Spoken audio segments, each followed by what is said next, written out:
Okay, folks, this is a quick, well, hopefully quick video on how to access, download, and do basic things with EndNote. EndNote is a piece of software that is used for managing references and citations.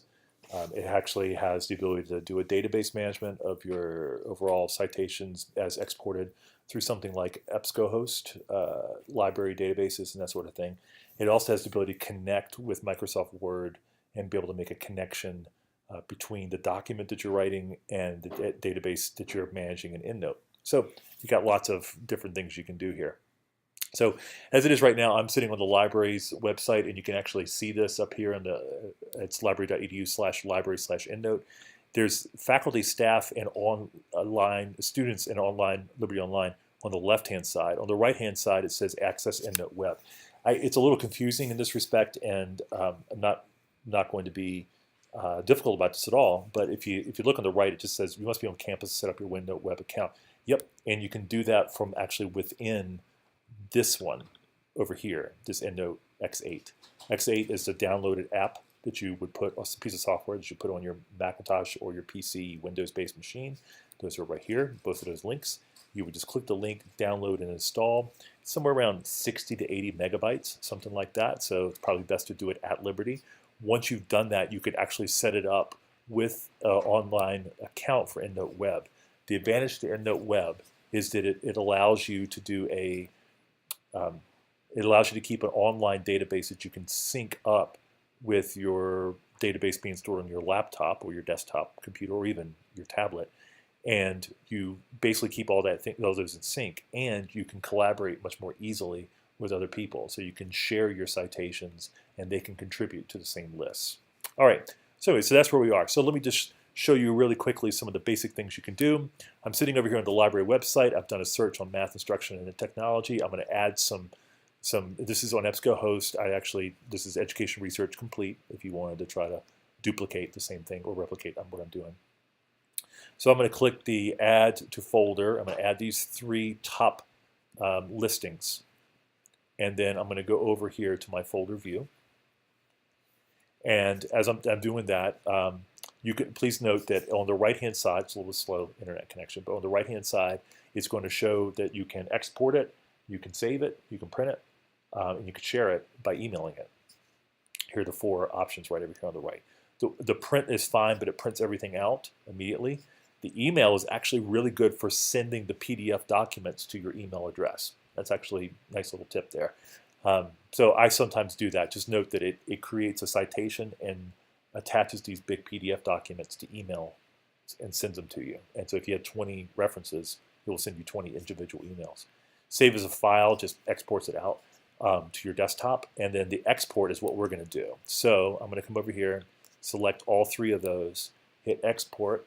It's going to take me to a new screen, which gives me options of how to export it. I'm going to do that here in a second. The one that we care about is EndNote. The other one is EndNote Web. Now, note that I'm on a Macintosh. The same broad process happens the same in the PC. So right now it says direct export to RS format. This format is a reference system format. Is really easy to use with all of these types. And one of those is EndNote. And EndNote, since it is free for you to use as a Liberty student or faculty or staff member, then you probably should go ahead and do that. Note the next one says EndNote Web. It's a slightly different format that can be imported pretty easily into your EndNote Web account. All right, so I'm going to hit save. And it's going to create a little direct download file in an RIS format, like so. I'm actually going to open it up in EndNote 8, X8, because I already have it installed. And we can watch the magic happen. Now, this is EndNote, and you can note here it's myendnotelibrary.enl. That's the name of the file on my laptop. On the left-hand side, I can see all references, and I've actually been pulling in some things for a class that I'm working on, actually. But the recently added are just the three. Now, note that I can create groups down here at the bottom. I'm just going to do this really quick. While I'm in all references, I think I can create a group. It's not letting me create a group. That's interesting. Well, here's a group here. And there must be something a little wacky here. But generally speaking, I can take the recently added and I can drag into a group if I want to. And basically what you're doing is you're tagging it into a group. And so now I have two references in that group there. I could actually theoretically add another group, which apparently I'm not able to do at the moment. But if you added a second group, you would be able to drag those in there, the same ones, under different scenarios. So for me, when I'm setting up research, I might actually have literature related to research design and methodology. I might have another one related to some sort of concept for the literature review, and so forth. And these different groups, I might have the same reference in 3 different groups because it serves 3 different purposes. And that's the way to do that. Okay, so here I am in here. I've got Douglas Clements and Tara Smith, and I have their math stuff. Now I'm going to go over here to Microsoft Word. And I'm just going to show you what it looks like. I like math. Now, that particular statement I'm going to attribute to somewhere. And what I've done is I have activated the Cite While You Write feature. So I'm going to go ahead and go to EndNote X8. I'm going to insert the citation. And I'm going to type in the word math. And we've got our 3 things there. So Clements said that statement that he likes math. And it automatically put it. Now, please note, there's a dynamic add right there. Isn't that pretty snazzy? I like math a lot. And then at this point, I can insert another citation. And this time I'm going to add both of those. And it actually adds it in. And you know what? Make this a little more correct, right? I like math a lot. That actually also was Clements. So I'm going to put Clements in there too. There you go.